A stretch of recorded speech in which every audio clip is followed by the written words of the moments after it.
Thank you for coming. Absolutely. It's not so, but we'll fix it. We're here. Thank you. Thank you.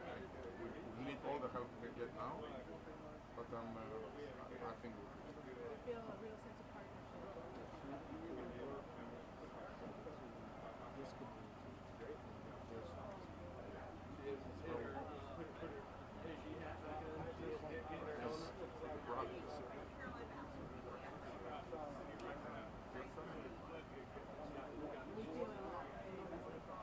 We feel it among the. This is when it comes together. Well, please continue to let me know what we need to do.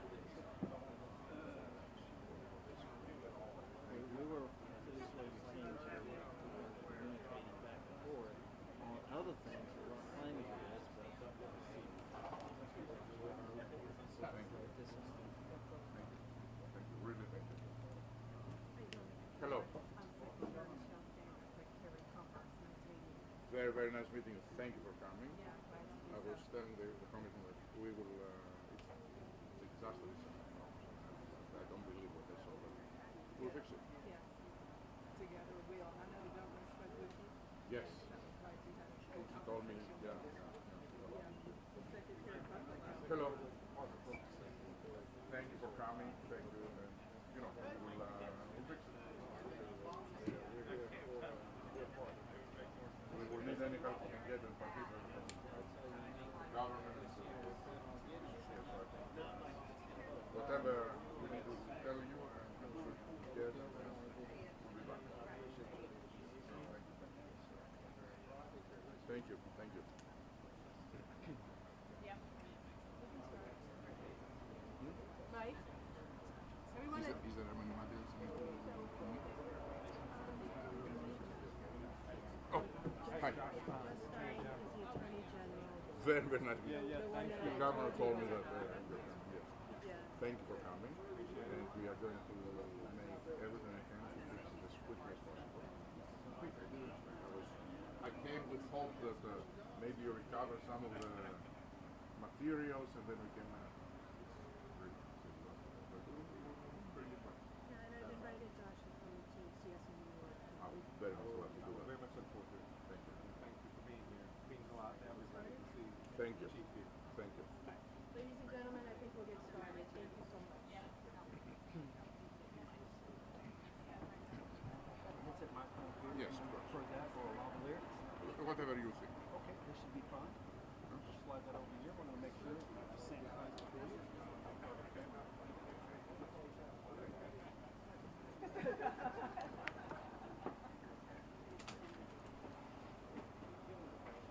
Yeah, ideally we want to get it down where it's in proximity to your nose. If you need to, you can bend it to where it's most. Would you like a hand? Yeah, please. Does that feel Yes. somewhat comfortable? Yes, yes. All right, we'll put this in the back of your collar. All right.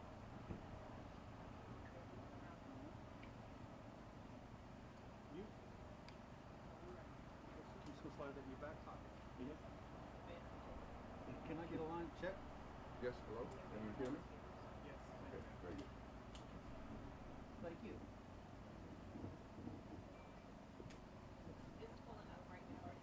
Right, we need a few. 1 minute, sorry.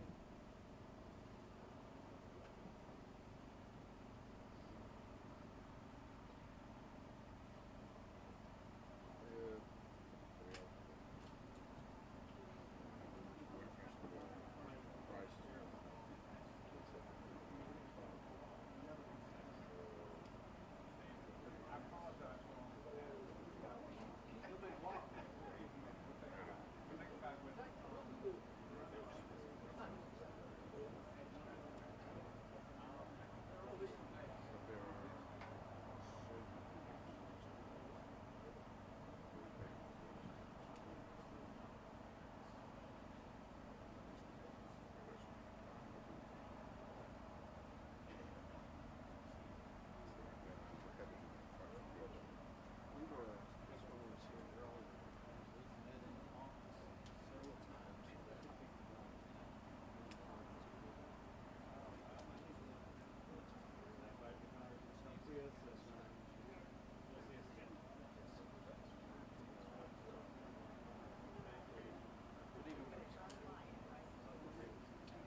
Well, welcome everyone.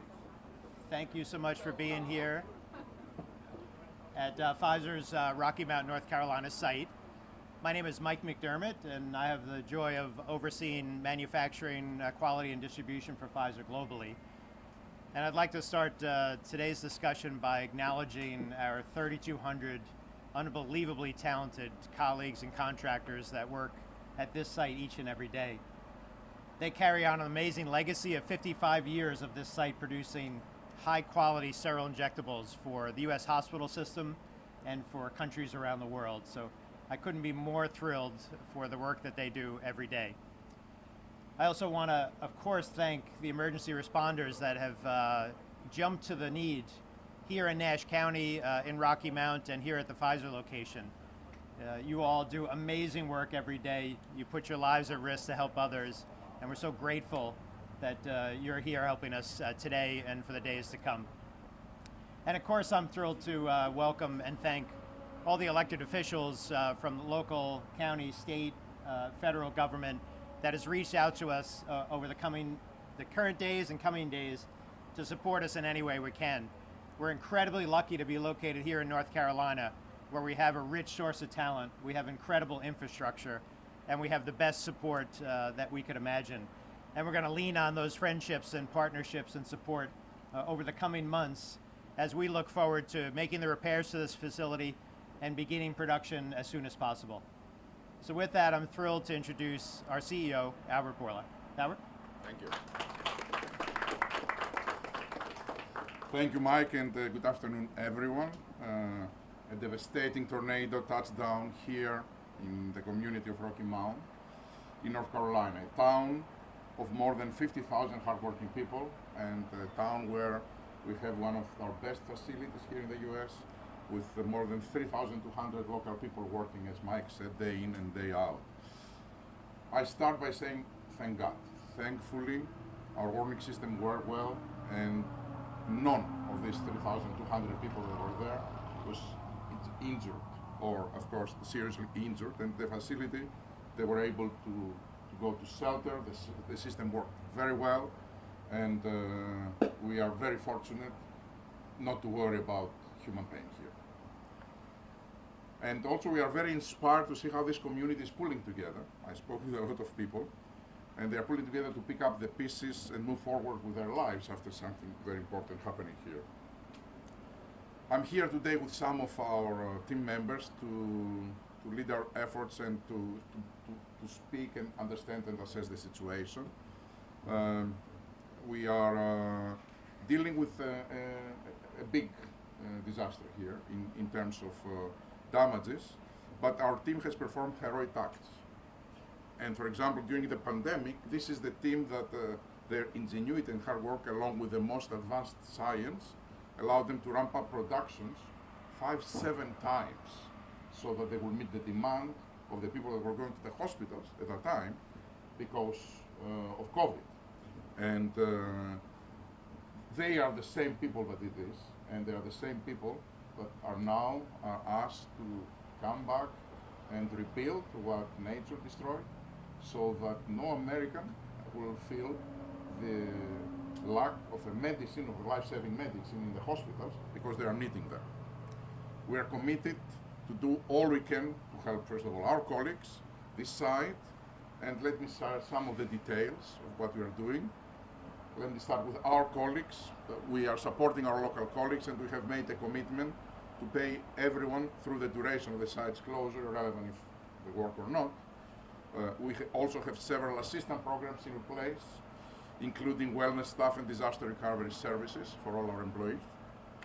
Second, of course, we want to support the community. We are making financial donations to two organizations here, the American Red Cross of North Carolina and United Way, Tar River region.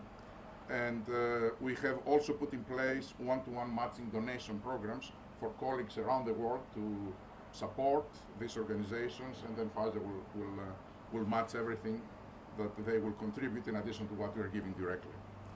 Now let me focus on what we are doing to get this site up and running as quickly as possible. This is a very, very important site. 90% of the production of this site is utilized in the United States. So it's a very, very highly useful and important facility for the U.S. healthcare system. 8% of the sterile injectable medicines that are used in U.S. hospital in the country, including critical anesthesia, analgesia therapeutics, anti-infectives, neuromuscular, etc., are coming from here. So we have a monumental task in front of us to make sure that we will bring back to normality everything so that people will not feel the pain because of the lack of important medicines. We have been in very close contact with state, local, and federal officials, many of whom are with us today, and we're also working in close coordination with the FDA. I spoke several times with the commissioner myself, and we keep talking about it. I want to thank them for their partnership. I spoke with the governor, and he's sorry he can't be here in person today, but he has offered all the support we need so that we can turn these things around. There are crews right now on site working to restore power. It's extremely important for a manufacturing site like that. You know that without power, you can't maintain the right temperatures with these buildings, which are extremely important to be able to maintain what they are built to do, to fill in sterile way. It's extremely important to be able to restore that. Also, we have engineers that they are now assessing the structural integrity of the buildings. It appears that most of the damage is sustained at the site where was our warehouse. So the facilities that they are producing doesn't seem that they have suffered any damage as a result of the hurricane. The issue over there will be that there is in manufacturing sites like them, you cannot turn on and off the switch like that. If the switch is off because you are forced, because power is out, you need time to be able to get things up and running. And this time is not in days, it's in weeks. So, but we are starting now, immediately. Currently, we do not believe that there has been any damage to our production site.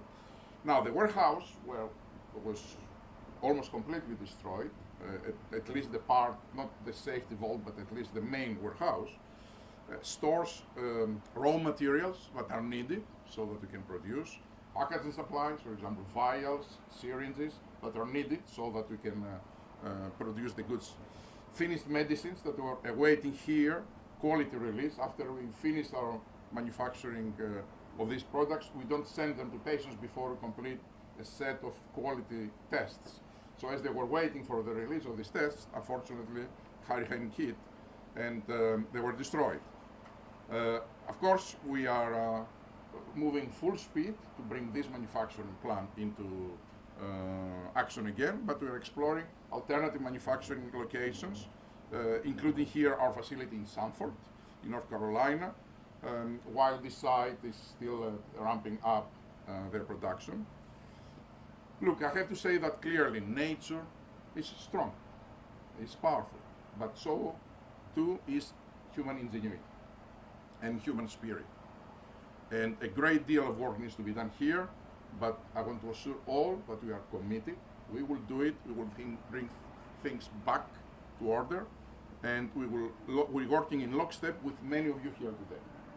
And I want to thank you for the support that you offered, and I'm sure we will receive as we are every day receiving when we need you. So with that, let me close by thanking our colleagues here for their resilience, and let me assure you that we will do all we can to support you in your time of need.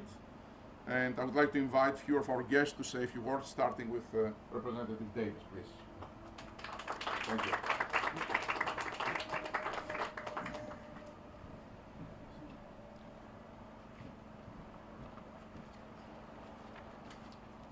Thank you very much, Dr. Bourla. And to this community, we have the mayor and members of the mayoral team, the city team that's here, to former colleagues of the General Assembly. Also, we have cabinet members that are here today. Thank you for being here, Secretary, both secretaries, and the Attorney General. I would say when I look around and think about the Pfizer family, wow, they're resilient. When I heard about the weather conditions the other day and the devastation here at Pfizer, my heart immediately went out to the families. We're grateful there were no fatalities. And thank God for the first responders and the local officials who have led the way. My thoughts and prayers remain with the Pfizer team, the employees and their families, and others too in this city while we're here that have been impacted. I was here just a few weeks ago speaking to business owners, trying to see how we could help. Mike, we were in the office talking about coming here to Pfizer, looking at how we could help continue to position Pfizer. And I would not have imagined that we'll be returning this soon in this way.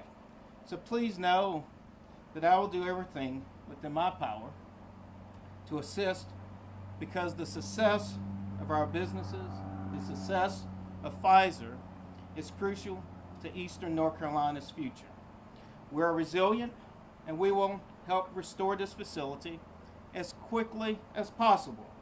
And I'm committed to working with our federal, state, and local partners to do just that. As cleanup is upon us, I understand the vital role Pfizer plays not only in this community, but across Eastern North Carolina, our state, America, and this world.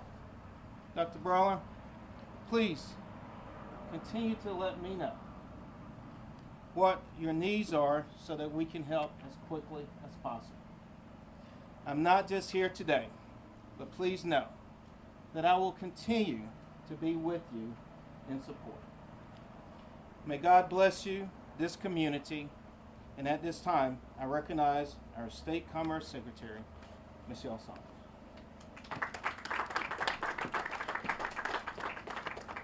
Good afternoon, everyone, and thank you for being here today.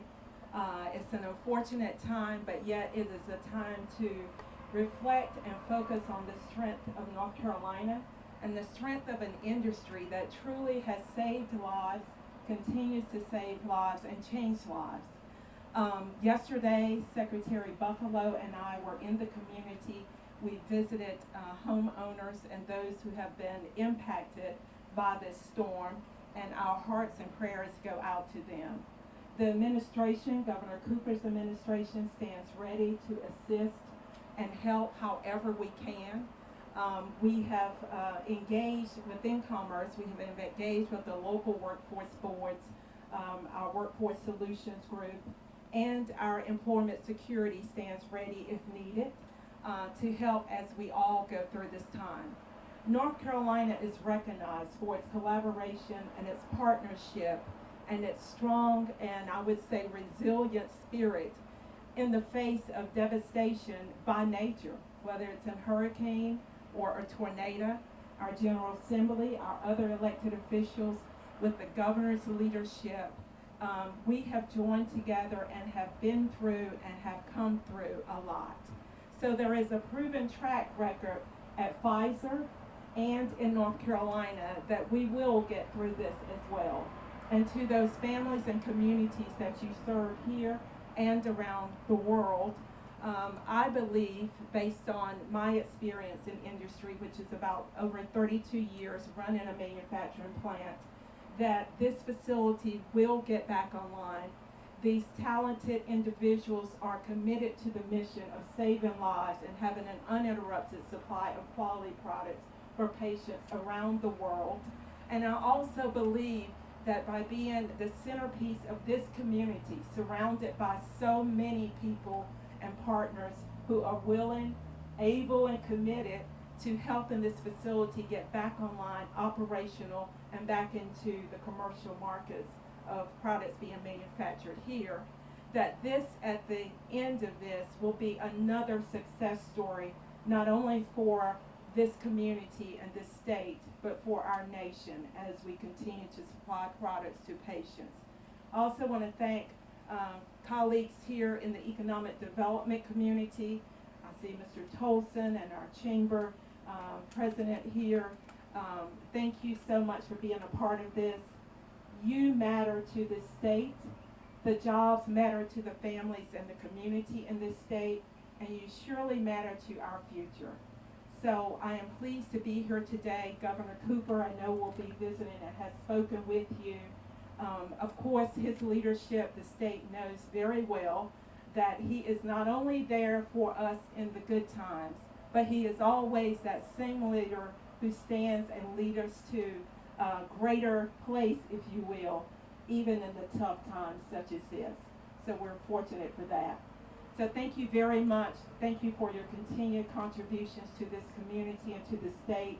Our prayers are with the families of those who have been impacted, those who don't have shelter, who don't have power and electricity, and those who were honestly already on the breaking point of a devastating time within their community and within their families for other reasons. Don't think that this will break you, because you have all of us and many others to help you move through this difficult time. Thank you very much for the opportunity, and we look forward to continuing to partner with you. And at this time, I'm going to leave it with the city manager, Mr. Keith Rogers.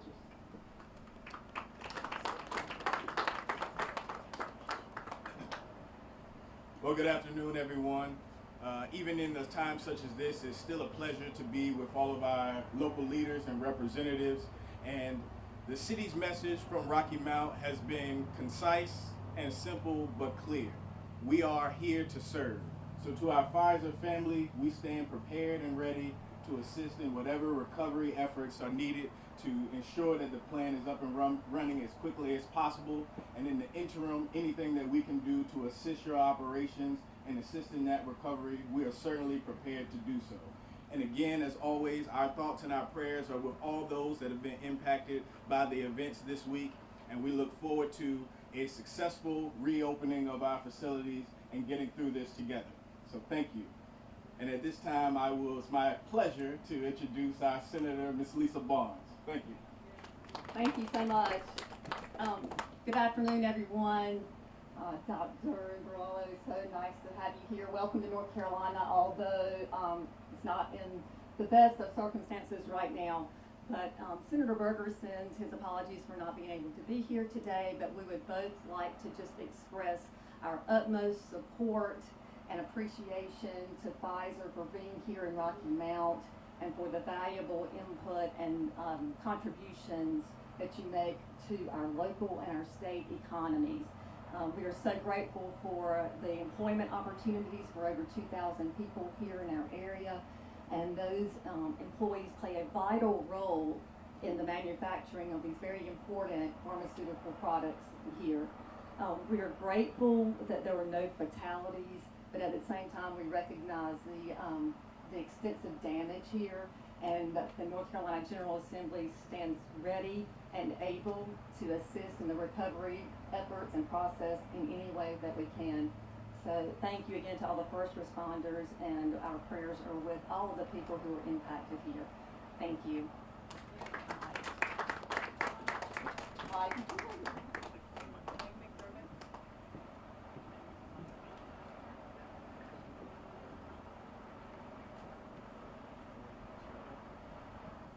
Well, thank you all so much. We're going to conclude, Amy, with some Q&A. Yes, then I'll ask Amy Rose to coordinate for us. So I have to. Thank you. Let me add my thank you. I'm very grateful for all of you to come out this afternoon.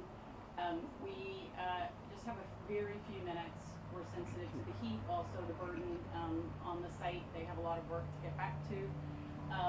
But we are going to allow members of the media to ask one question when they, can pose it to our speakers about the damage, the current situation, or the planned recovery efforts. So, Steve, could I call on you first? Steve Sprague, CBS 17. Steve Sprague, CBS 17 out of Raleigh. logistically, how difficult is it going to be to try and shift the manufacturing to other facilities and be able to get those medicines done? And also, if you start shifting to other facilities, does that mean other medicines may not have to be made while you're making the stuff that was made here?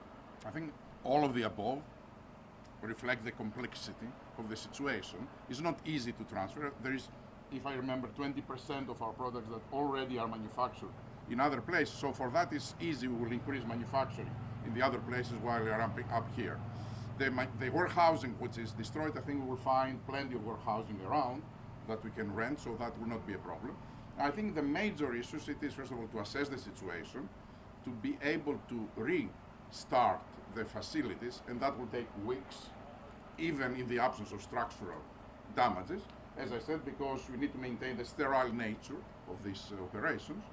And then, of course, to find all the materials and repurchase the materials that were destroyed, because you need glasses, for example, to vials to be able to pack. So, you want to add something on that, Mike?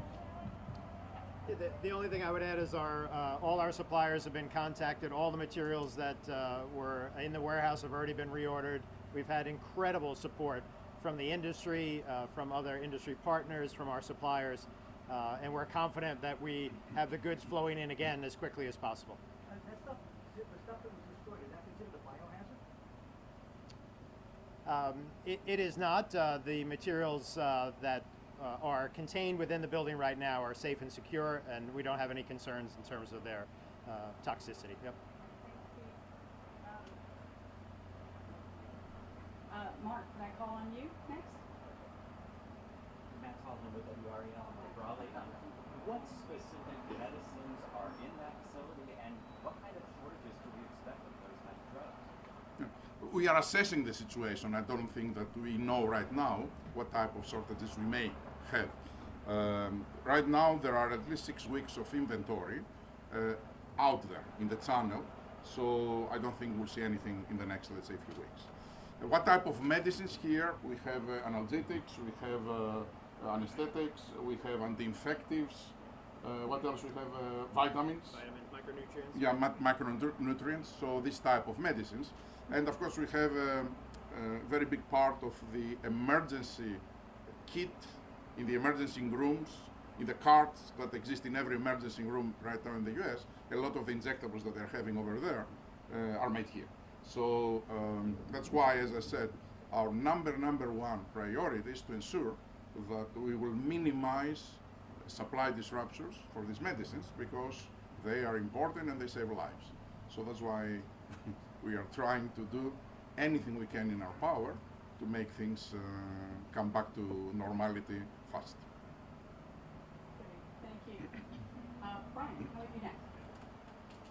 Brian Gordon with the News Observer. Going off that last question a little bit, are there any drugs to your knowledge that are made here, like exclusively, that that hospitals would solely rely on Spain for? There are several medicines that are made here exclusively, and they're not made otherwise in the Pfizer network. I'm not sure if there are some that are not made by other manufacturers, but Mike? Yeah, the good news is that, of course, we have other manufacturers that work in this space, so none of the products made here are proprietary, so other manufacturers participate in an open environment here in the U.S. So it's really looking at the products we make here, the products that have inventory, the products that are made by other manufacturers, and as Albert said, the products that could be made at other locations. So all of these are in play for us, and of course working with the FDA and particularly if we need any support with getting other locations running. So these are the steps that we'll take over the coming days and weeks to ensure supply of medicines to patients. And clearly the prioritization that happens in cases like that, and particularly from us, it is always, we try to understand where we have the highest risk to have a product that it is out of supply that can create serious issues, health issues. And then we go with them first to try to find solutions, and then slowly, and gradually we expand to have the full manufacturing capacity up and running. Thank you. So we just have one last one, and we have Elena from ABC. I know we're very early on and have engineers here now doing assessments, but do you have any idea, any sort of timetable of how long it might be to bring some of these facilities back online and what the financial costs might be? Are we talking millions, billions of dollars I asked the question of when we can have these facilities up and running, and as Mike very prudently told me, we need to assess well the situation. It's a serious answer, so that affects a lot of public health, so we need to make a very, very careful assessment, and we will answer that when we have. In terms of how much it costs, I don't know and I don't care. This is not at all right now one of the variables. The only variable it is that the corporate reputation of Pfizer is so important. I don't want anyone to feel that we didn't do everything we could to bring medicines that are life-saving to people humanely possible. So it's irrelevant. Thank you, everyone. So that concludes today's program. Once again, we're very grateful for everyone's time this afternoon. If you do have any questions or needs after this afternoon, please feel free to be in contact with your Pfizer representative or point of contact. Happy to be working with you to really bring this plant back to where it was and even beyond. Thank you. Thank you.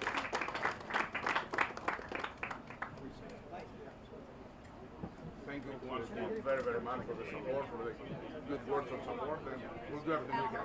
Thank you. Thank you very much for being here. Yes. Okay. Yes. Bill, can you ask him a short one? Yes. Sorry. I'm Bill West, Rocky Mountain Television, so thank you, sir, for being here. Thank you very much. I know you were talking about the well-being of the workers, but could you look into our camera? You know, get this on. Obviously, we have families out there that are, with children, or may not have children, but are working to put food on the table, pay the grocery bills, pay the utility bills, make sure everything is covered, the apartment. What can you say to those? Scaring me. Let me double check.